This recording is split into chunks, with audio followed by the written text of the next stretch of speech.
ก็มีหัวใจคือกันเด้อเจ้าเรื่องของแฟนคนเก่าอย่าว่าดุลาก็หูอยู่ดอกว่าเจ้ายังลืมเขานั้นบ่ได้ก็อยากให้คิดเห็นใจแฟนไม่เจ้าแด่ลาอ้ายนี่ก็คือว่าดีน้ำเจ้าทุกอย่าง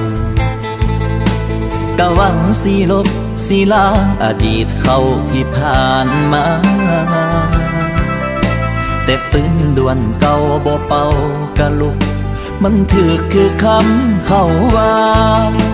สิให้อ้ายตายพุ่นว่าจึงสิลืมเขาได้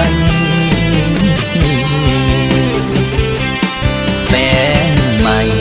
ดีให้ตายก็คงบ่ได้ใจเจ้าคนเป็นแฟนเก่ายังคลองใจเจ้าอยู่ทุกวันแฟนปัจจุบันมันยังสำคัญสำได้คนเป็นแฟนใหม่ก็มีหัวใจคือกันอยู่ใส่ว่าสิลืมเขาก่อนที่เขาสิมาคบกันสรุปอ้ายเป็นใดเพียงไม่กันมาเท่านั้นพอใจเจ้ามันบ่ลืมแฟนเก่าอีกดนปานใดน้อเจ้าจึงสิลืมเขาคนนั้น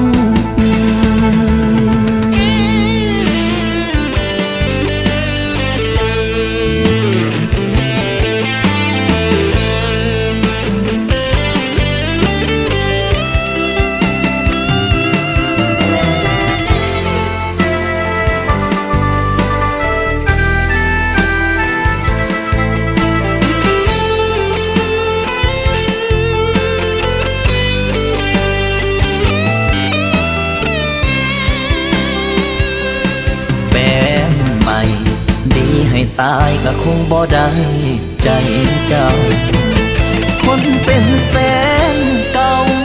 ยังคลองใจเจ้าอยู่ทุกวันแฟนปัจจุบันมันยังสำคัญสำได้คนเป็นแฟนใหม่ก็มีหัวใจคือกันอยู่ใส่ว่าสิลืมเขาก่อนที่เขาสิมาคบกัน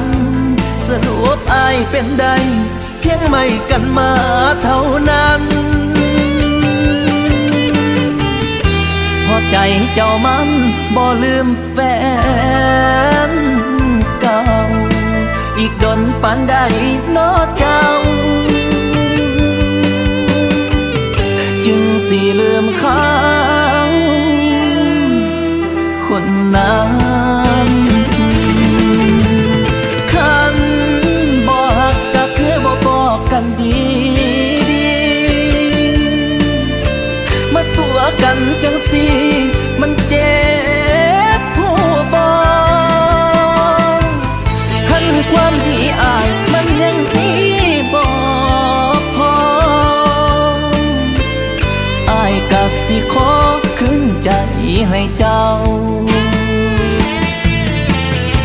หากแฟนไม่จังอายมันบ่ดีสังขารก็กลับไปเอา